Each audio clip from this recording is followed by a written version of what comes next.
Here we are. Do we call it episode 1 of Scoop Around the Loop? Or episode 1, a redo, I guess? Approved Scoop Around the Loop. Yeah, the new and improved Scoop Around the Loop. I thought just to start, because it's been a while since we all got on together, we would go around and just introduce ourselves. And let's just start with Andrew. What up, potty fans? This is Andrew Springer. I've been doing real estate for 8 years now, and part of the Springer Brothers real estate team here at Remax Precision. Born and raised in West Des Moines, Iowa. Live in Clive now. Have a wife, beautiful wife named Jessie, different Jessie. And then you'll see what I mean in a second. And then 16-year-old boy, Ryder, 14-year-old girl Mally, 8-year-old girl Maisie, and a 4-year-old Siberian Husky with piercing blue eyes. Tyler? I'm Tyler Springer. I grew up under the same household or same roof as Andrew. I have been a realtor for 6 years here in like 2 weeks. It'll be the 6-year mark. Married, have a son named Isaiah. I'm coming to you live from my basement in Johnston, Iowa. Jessie? Cool. I am Jessie Schulte, and I am not married to Andrew. I'm married to my wonderful husband, Zach, and we Tell us about his smile. Tell us about his smile. He has a great smile. He's quite a looker, if I do say so myself. So Very handsome. sorry, ladies, but we live in Waukee here. I was born and raised in Clive. He's from Cedar Rapids, but we've got 3 kiddos now. We've got a 6-year-old Nolan, a 4-year-old Braden, and an almost 2-year-old Keaton, our baby girl, who's our caboose. And we also have a dog, Finley. He's 9, and we're hoping that he hangs on for a few more years. But been in real estate since 2021 and been with the Springer Brothers since then. So welcome to the podcast. My name is Thomas Meinert.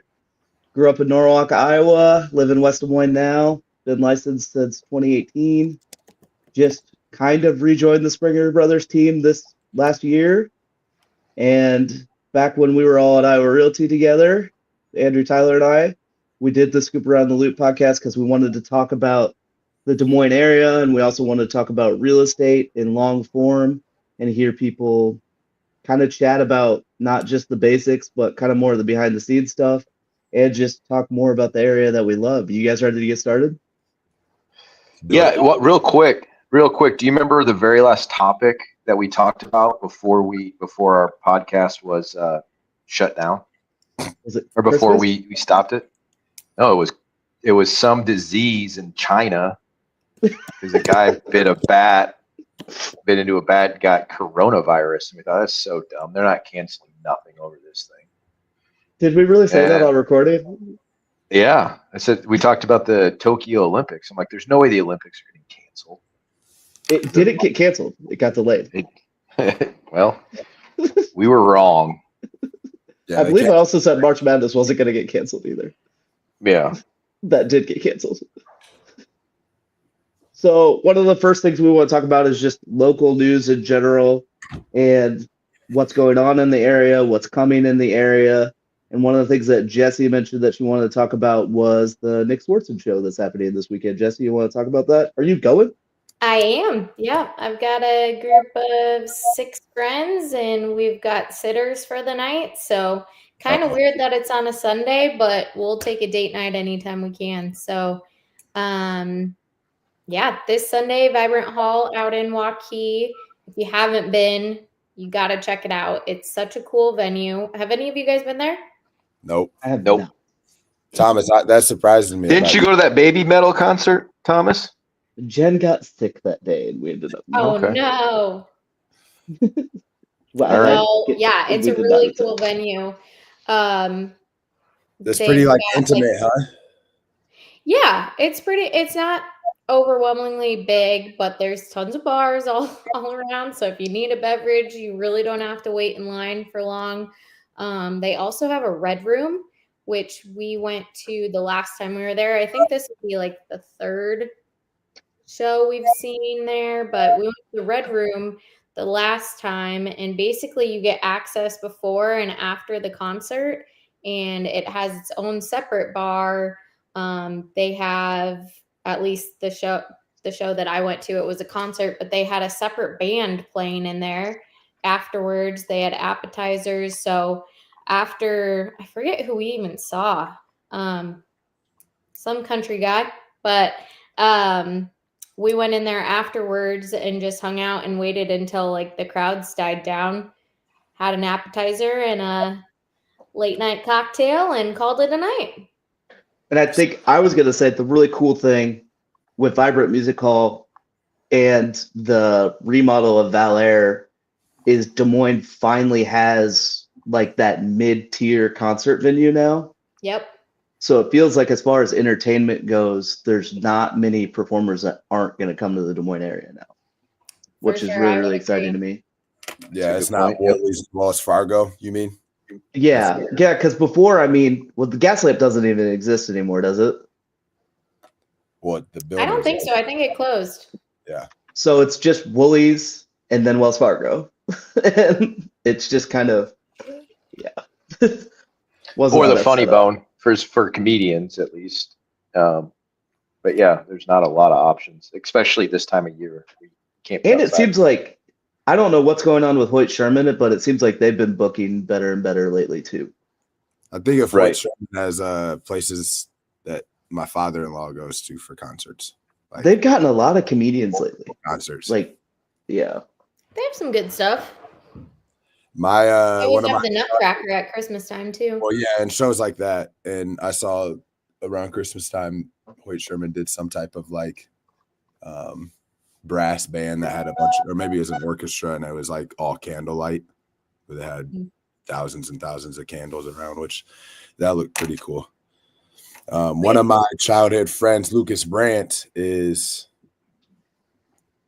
somewhere high up in like the actual like setting up of the shows at Vibrant Music Hall, which nice. is his alley because he's a musician that can play all types of music and stuff. And then his brother, his older brother Alex, lives in Nashville, and he does the same exact thing at Ryman or Riemann, the like famous concert venue down there too. But yeah, he's told me all about Vibrant Music Hall. He loves his job, and I'd imagine being able to like sit in on Nick Swartz and shows is a part of it. Yeah, for sure. Well, this is a nice perk of our brokerage, which is why I get to go on Sundays. So, yeah. You took them up on it. Yep. So that's actually, I think, all of the 3 times that I've gone have been. Oh, really? I need to start paying attention. Yeah. Pretty sweet. So next up, I wanted to talk about the hopefully final announcement that the 515 Walnut Tower is coming. This has been talked about, I think, since like 2018, 2019. I feel like I remember talking about this in like at Valley though, in class. There was a proposal that I read like in 2018, I think, and then it got shut down because the company that proposed it ended up no longer being in business. Yeah. But this tower will be, what is it, 4th tallest building in downtown Des Moines. So it's going to change the skyline. So sorry to Raygun and sorry to Boss Prince, but you have to redo all your skyline prints because it's going to look a little differently. Back tattoo. Your back tattoo is going to have to get changed. Yeah, the Des Moines skyline. Oh no. To it. Kind of related to the real estate world too. It's going to be bringing a lot of apartment buildings.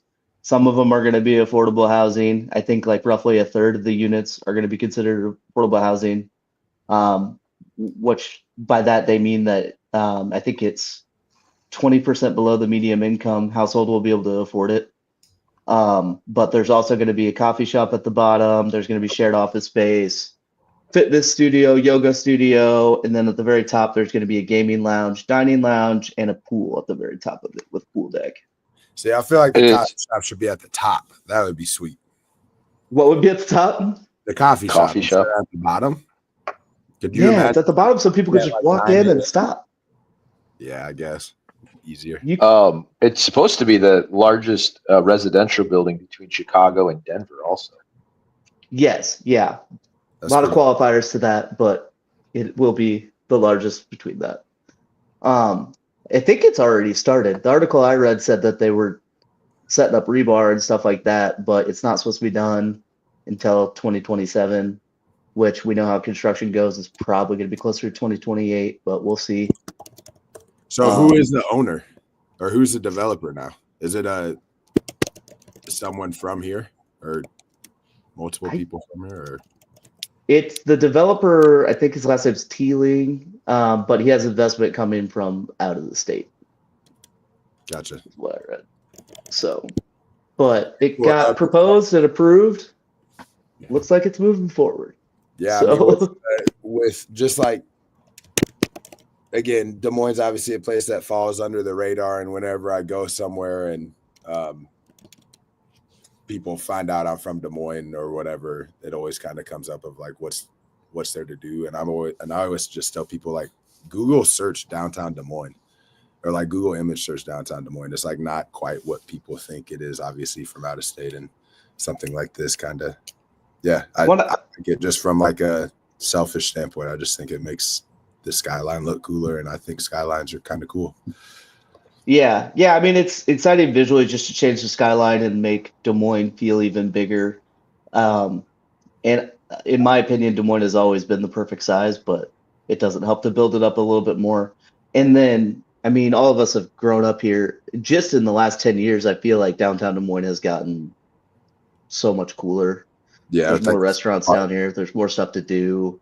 I think the Hy-Vee that was built down there was huge. Like personally, I mean, having lived in Chicago, you know, everything was in Chicago was within walking distance downtown. So you had to have a grocery store, lots of restaurants and stuff like that. So once they added the grocery store downtown, I was like, dang, wish I had an opportunity to try out downtown Des Moines living, but by that time I was already hitched. So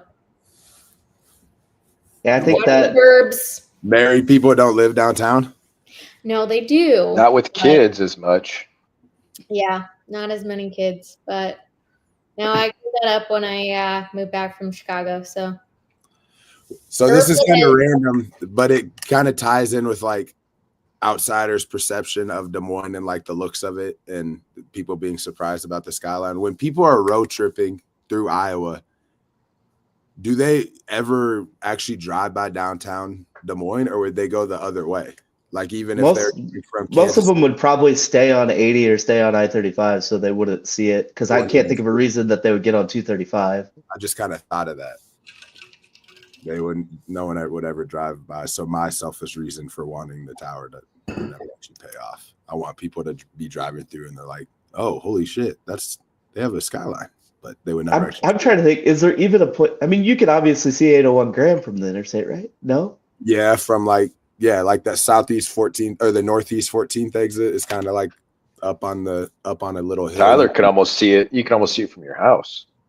Yeah, you can see the You Capitol can see building it. from like Hyperion in the summertime when it's like lit up.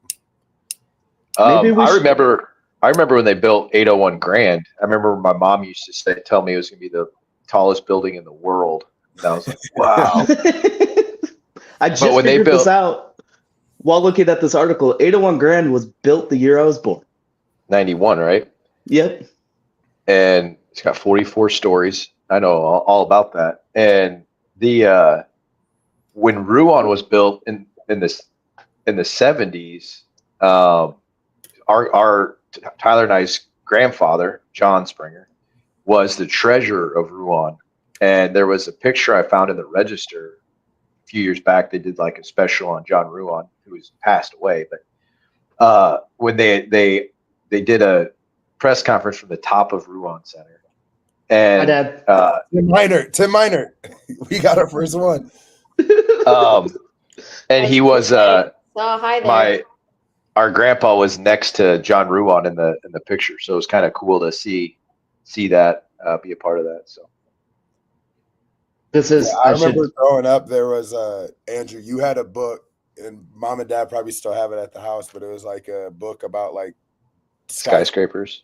Yeah, it was a Christmas present one year. On the cover, I think it was the Empire State Building or the Sears Tower, but until I was like 15, I thought it was the principal building, and then I think it was the Chrysler.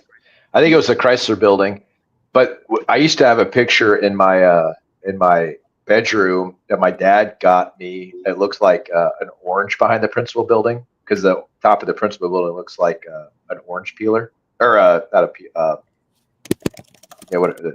what I don't know what the word is for it, but juicer. That squeezes a juicer. Yeah. So it's funny.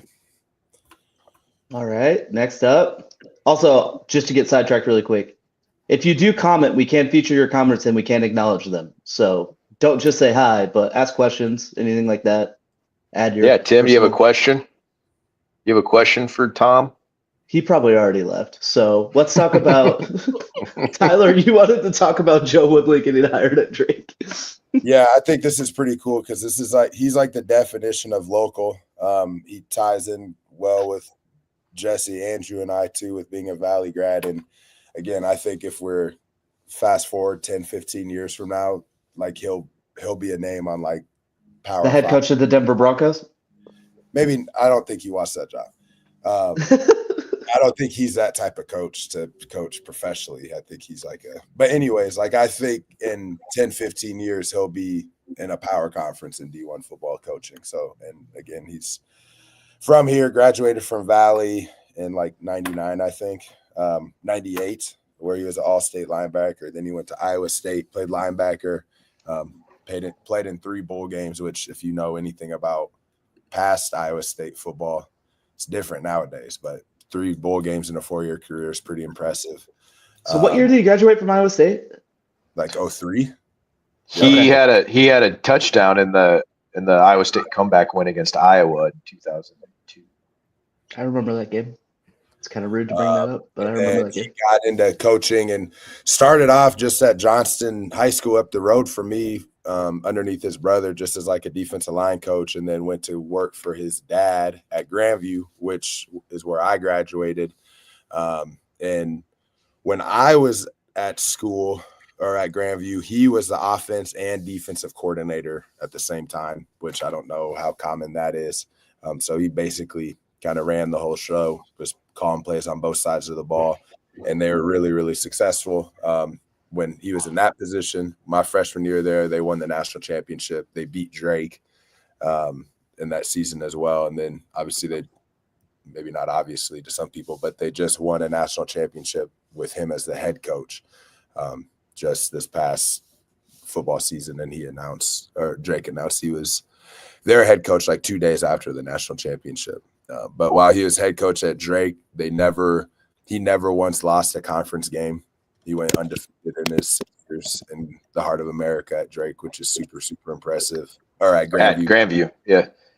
Yeah, and I mean, it's kind of an interesting move for him, I think, because I think Grandview probably for football has more resources, to be honest with you. Which I was about to get into. I think it's more of another rung in the ladder to get to where he wants to go. It's hard probably to get into the FBS level from the NAIA. So if he can go to Drake, where, to Andrew's point, they don't have football scholarships and can win there, then imagine what he can do with NIL money and football scholarships. So I think that's just kind of, just another stepping stone. And he also talked about in his press conference with Drake how important it was to kind of move up a ladder without having to uproot his whole family. Obviously born and raised here. He has a home here. He has 3 daughters that are all younger than high school age, I think. So the importance of being able to stay here while also taking a new job was super, super important. Along with him, Kyle Kempt who is a former Iowa State quarterback, took the offensive coordinator position at Drake. And then the old defense coordinator at Grandview is now their head coach. Long story short, with all this, I think Grandview football is going to be just fine. Their new head coach was their DC, and they've had like the NAIA's best defense for years and years and years now. That's what they're most known for. I think they gave up like 8 points a game this year, which is wild. Looking at my notes, kind of some of his, and I made note of this in one of the articles I was reading, and I think this is why Drake is going to still be good. His hotbeds for recruiting are Iowa and then Houston, Texas, which is what a lot of Grandview athletics is. But so he's not just going to stick to Iowa kids, which I feel like is kind of the theme with Drake football or smaller schools like that. They're just kind of stick to local. I think he'll get out and get some talent in the door. Again, obviously at Grandview, you do get football scholarships, and in the NAIA academic requirements to be eligible for high schoolers and JUCO kids is significantly lower than the NCAA level. So it'll be interesting to see, again, the combination of no football scholarships and higher academic standards for the athletes, if he can recruit as well as he did at Grandview. Yeah. We got Jared, I just want to highlight here. Yeah. We have a Luther grad saying, "Go Drake." Yeah, just for the record.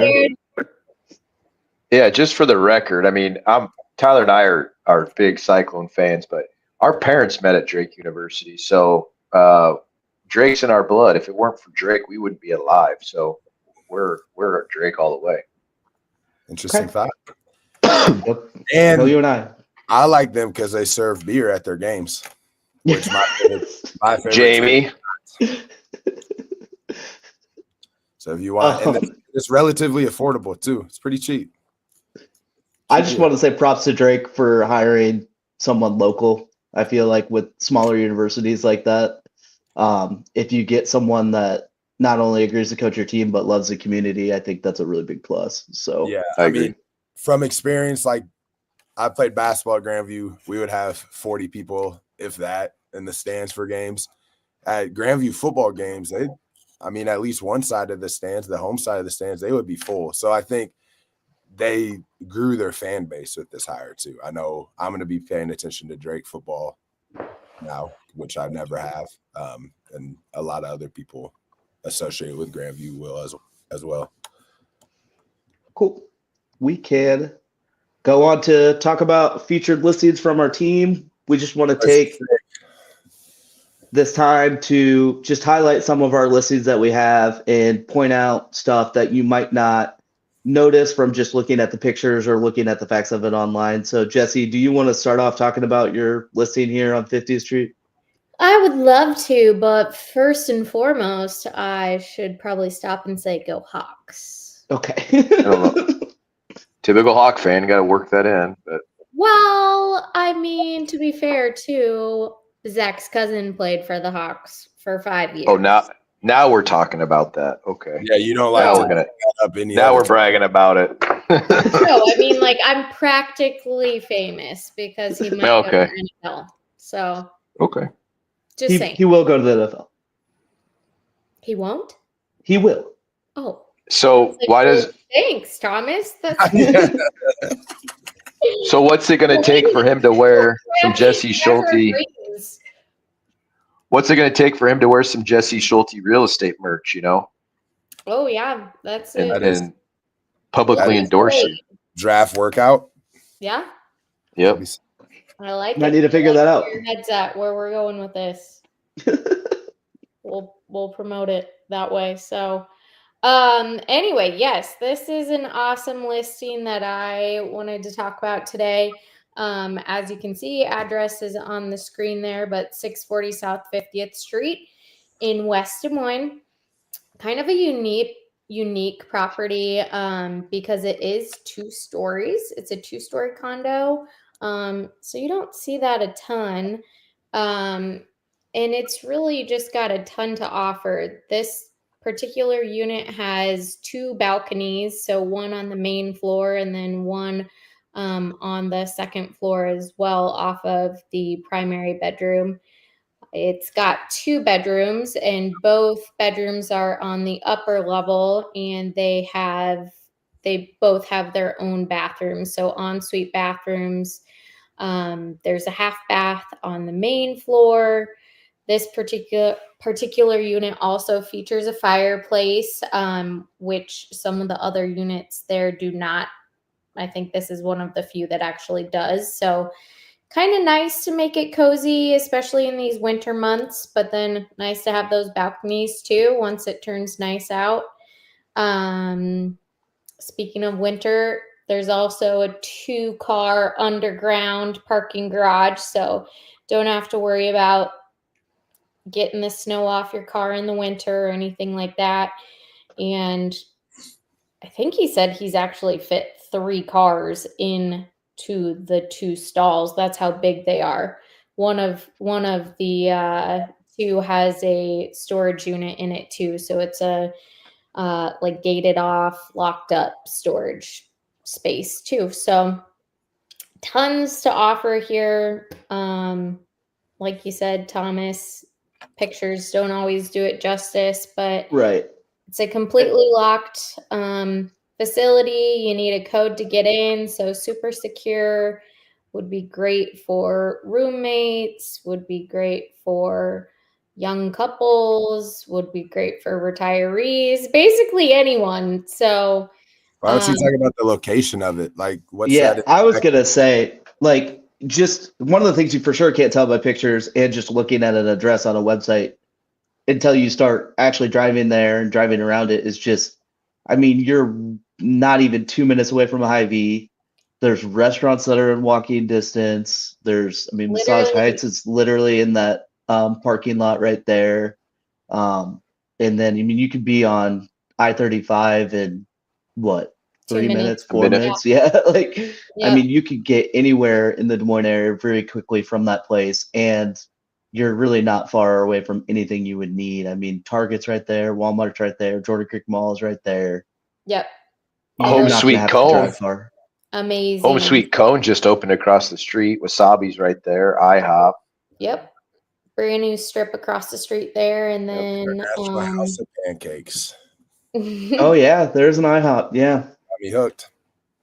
it's right above Urban Cellar too. So pop down there for a cocktail or some appetizers whenever you don't feel like cooking. But And that Suntan City pictured there when we went to Mexico I think actually like we left for Mexico a year ago today. Actually, You get a base tan there?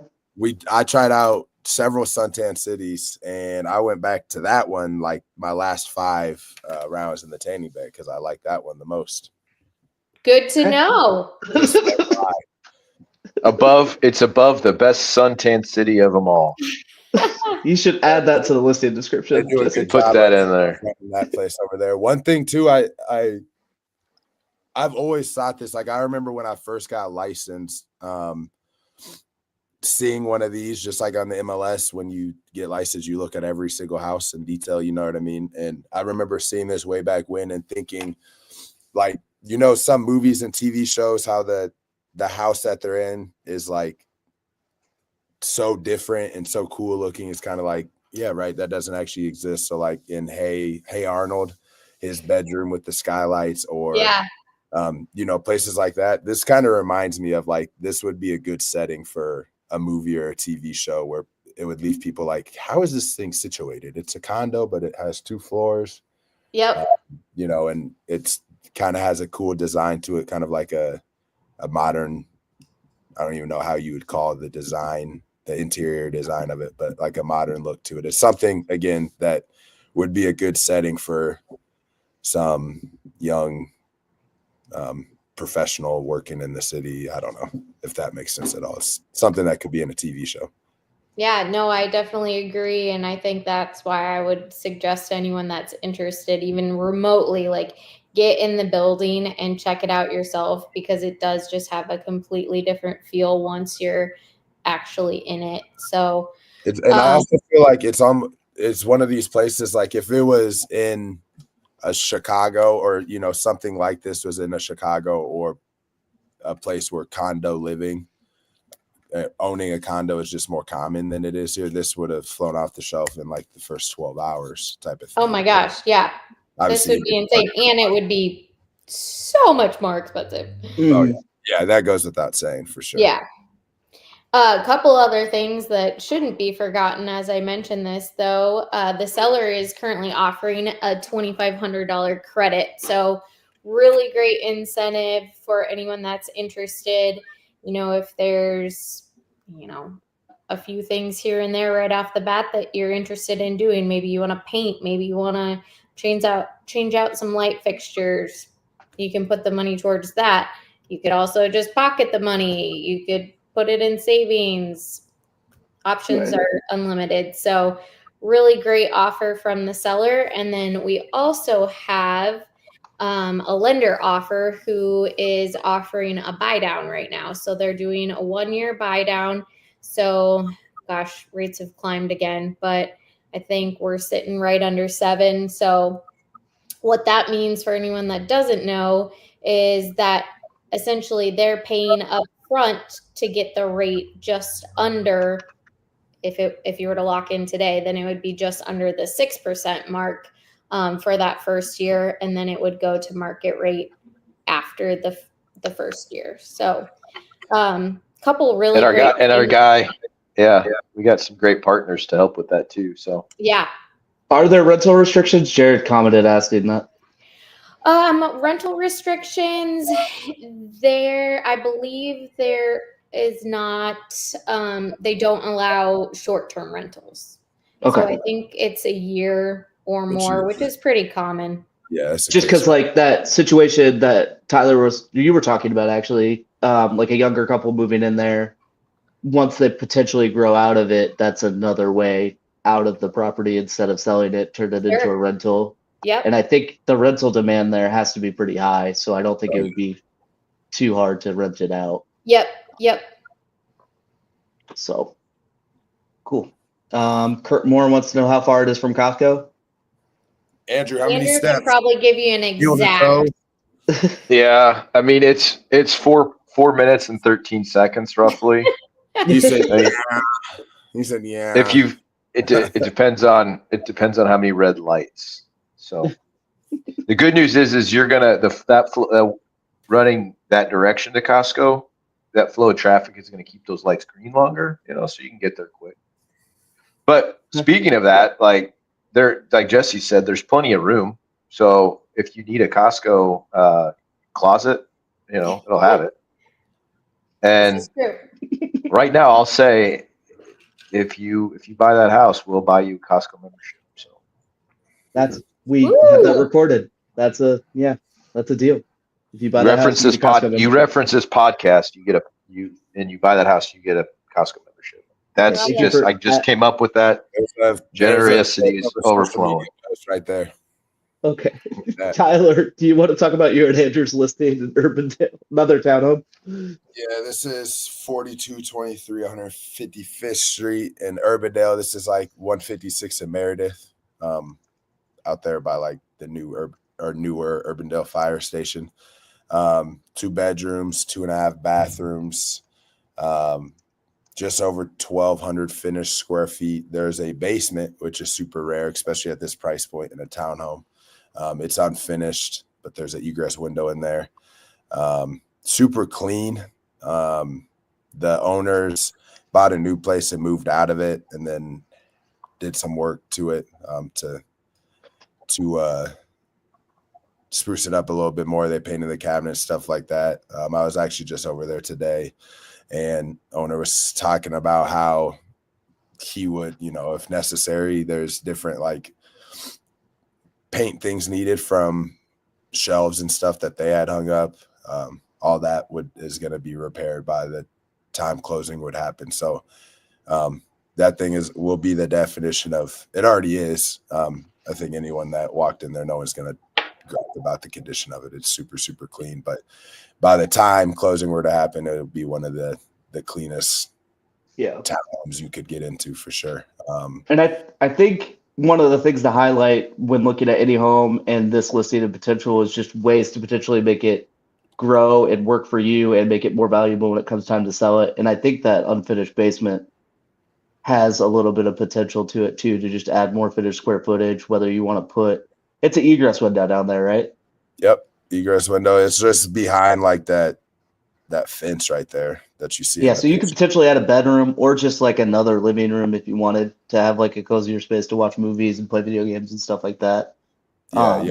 I mean, this owner, it was set up as a workout room down there and then storage too. Again, just having an unfinished basement, even if you end up not finishing it, I think is really, really nice in a townhome, because I found that a big part of the reason people leave a townhouse in the first place is just running out of space, and storage space is huge, obviously. Yeah, I was just going to say that actually. I mean, I think, our first home was a townhome that was on slab, and Jesse was pregnant with Ryder, and that was fine. But by the time we moved out of there, we had 3 kids, and honestly, we liked it. But if we had a basement, like, we'd probably stay there longer, because the basement would have allowed us to grow more into it. So that's one thing I do really like about that townhome. Yeah, and I was over there today shooting a video, trying to promote it, get it out there to the masses. And we were standing in the living room right there, which is right on the other side of that sliding door. And this sits on top of a hill in the development. So from the living room, there's, obviously it's a townhome community, so there's buildings all over the place. From the living room, you can't see any other building, by the way it's situated on top of this hill. And then even when you're sitting on that patio, it's not like some other townhome developments where you're looking into someone's. Like, it's not private because there's a lot of people living there in the same spot, but like, it's not like you're right on top of someone. Yeah. So the sellers had a little wiener dog. They would take it out here to run around, and play with it during the summertime or the warmer months, which again, that can be hard to find in townhouse living, just like green space. And not every unit in this development has this advantage, but this one does, where that green space is literally right outside your front yard. And then on the back side, not pictured, you can see the 2-car garage, which is the entrance that you're going to come in 99% of the time. They said, like, even guests that came over, most of the time they just came from the garage because the parking's on that side. But yeah, it's a great townhome. I'm holding it open this Saturday, which is what day is that? 18th. 18th, from 1 to 3 p.m. if someone wants to stop by. It's also vacant, so literally whenever I can show anybody whenever they want. Sweet. Well, that's it for featured listings. The last thing we had scheduled to do was what I'm going to call real stories, and I did intentionally capitalize the E because it's real estate stories. And this is where we're going to kind of, instead of just the basics, talk about real things that happen during transactions, or real things that happen during buyer searches or prepping for listings and stuff like that. And this week we wanted Tyler to talk about his experience representing a buyer buying a for sale by owner. Yeah, so we had buyers that they wanted to buy a house in a kind of a smaller town. And I kind of find that some smaller towns maybe have a higher chance of having FSBOs in it. Maybe that's not true. I don't know. But anyways, everything was good. The seller himself is a super, super nice guy, and was open to working with the realtor, but he made it clear that he didn't specifically want to pay for a realtor. So that was annoying to start, but usually, and you guys can attest to this, sometimes with FSBOs, they can be like really standoffish and just kind of rude and stuff. Again, that wasn't the case with this. So it's not like a personal problem or anything like that with this guy. But from the jump, again, he didn't want to pay any type of compensation for me. So instead, we just asked for a bunch of credits from him to give to the buyer, and then the buyer just paid me some compensation. So it's kind of funny how that works, because in a way he kind of did pay for my compensation. But anyways, from the jump, all of a sudden it just turned into kind of me doing all the work, from the initial purchase agreement when they agreed to it. I was sending all the documents to them through Dot Loop. telling them what they were signing, why they were signing it, kind of explaining how the inspection was about to work. You know, when I scheduled the inspection, they were asking like, you know, how should they have the house ready? You know, should they treat it like a regular showing, or is it okay to have it dirty?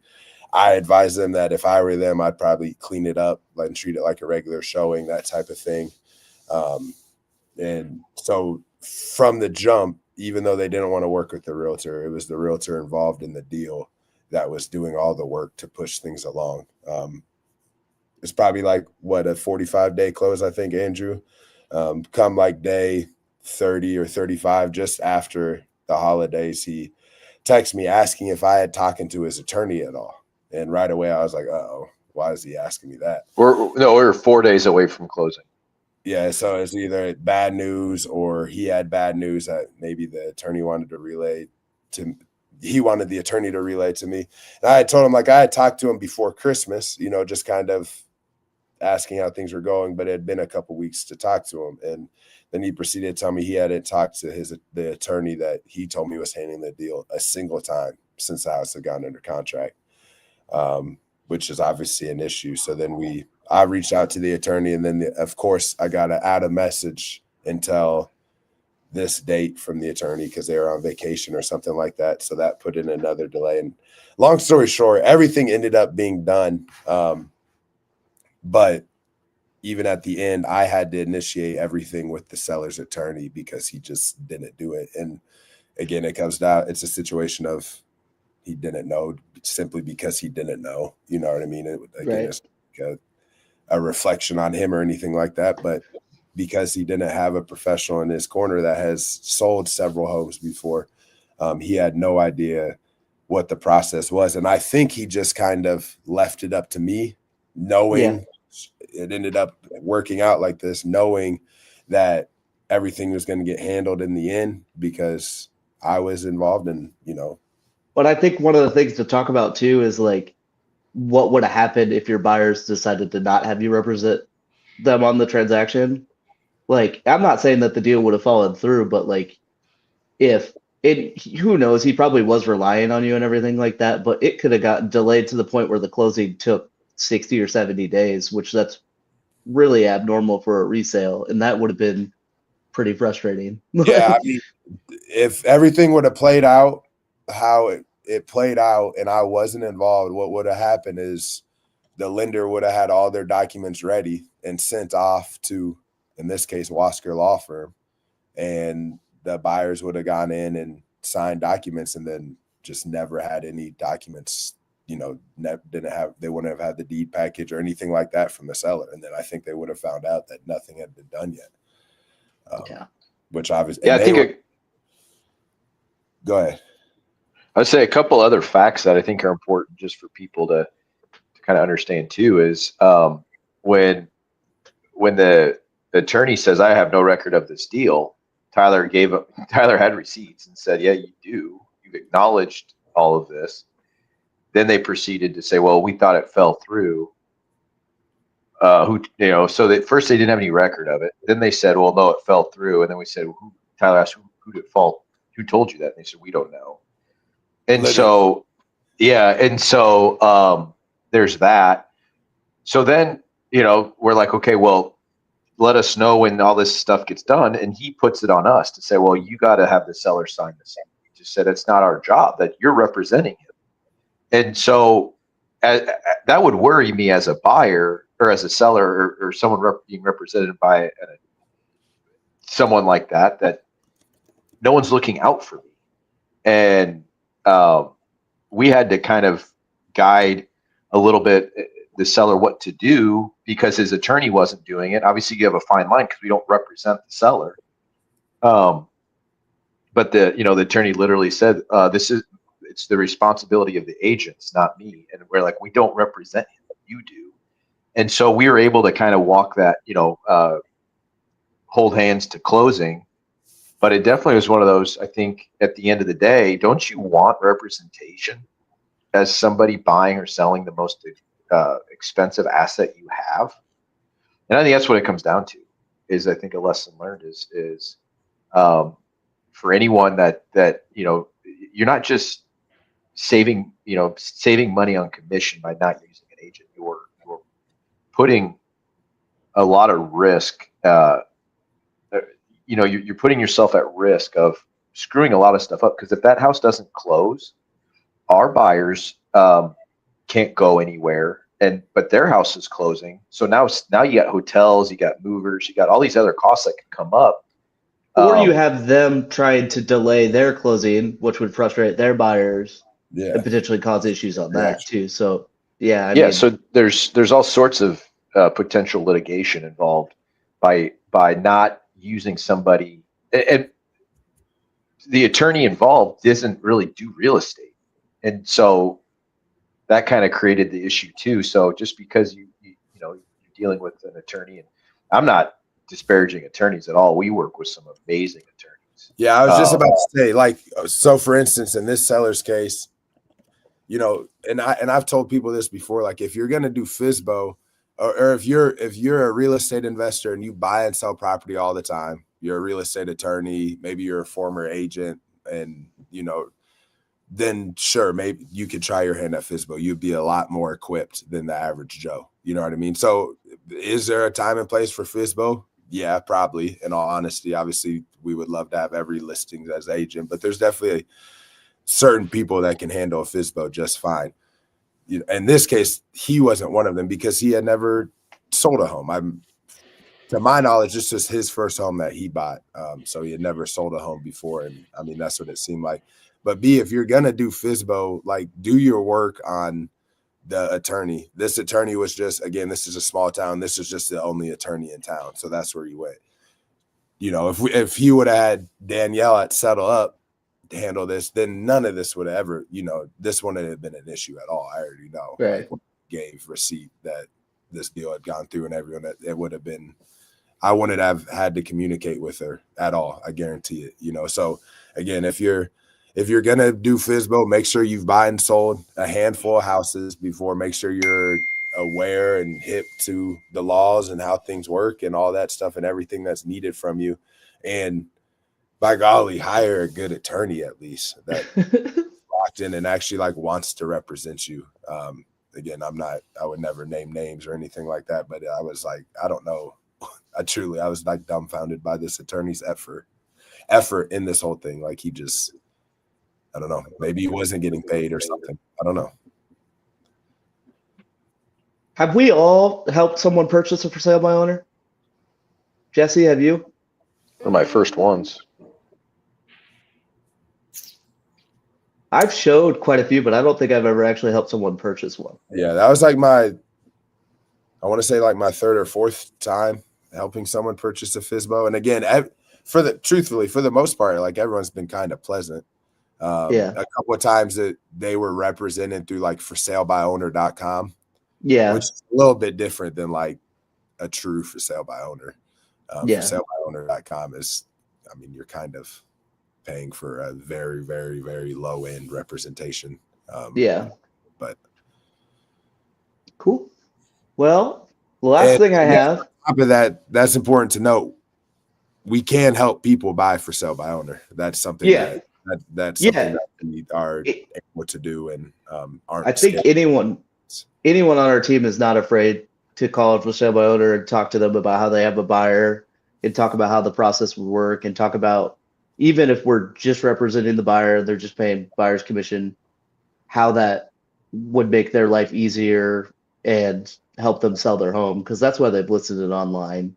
Right. They just chose a different route to it, but they want to sell their house. And if you have a buyer that fits the need and it's the house that they want, none of us are afraid to make that call and figure that out. So in my very first house, that townhome that I had, we sold it FSBO before I got into real estate. But someone had actually called me and said, "Would you sell your house?" It wasn't even for sale. But also we couldn't really list it because we needed every penny of the proceeds, and so it was just something we had to try. And so I get, there are moments and reasons and seasons why people might want to try that. But and to Tyler's point, if you're a buyer, you want to buy a for sale by owner, by all means, like, call us. And is it ideal to have an agent on each side of the transaction? Yes, because you have you're able to take some of the emotion out of the responses and decisions and stuff, and you just have everybody kind of covered. Everybody knows the drill, but it can still be an experience that it's definitely an experience we can walk you through, guide you through. Yeah. So. Cool. Well, I was watching the live stream updates the whole time we were doing this, and I think peak we had 10 people watch in, but we've had pretty consistent viewers this whole time. Lots of reactions, lots of comments. So thank you for watching episode 1. What? That brings a tear to my eye. 10 people. Okay. Enough of a reaction to come back next week and do this next week? Yeah, let's do it. Okay, cool. We'll see you guys all next week. Thanks, everyone. Peace out.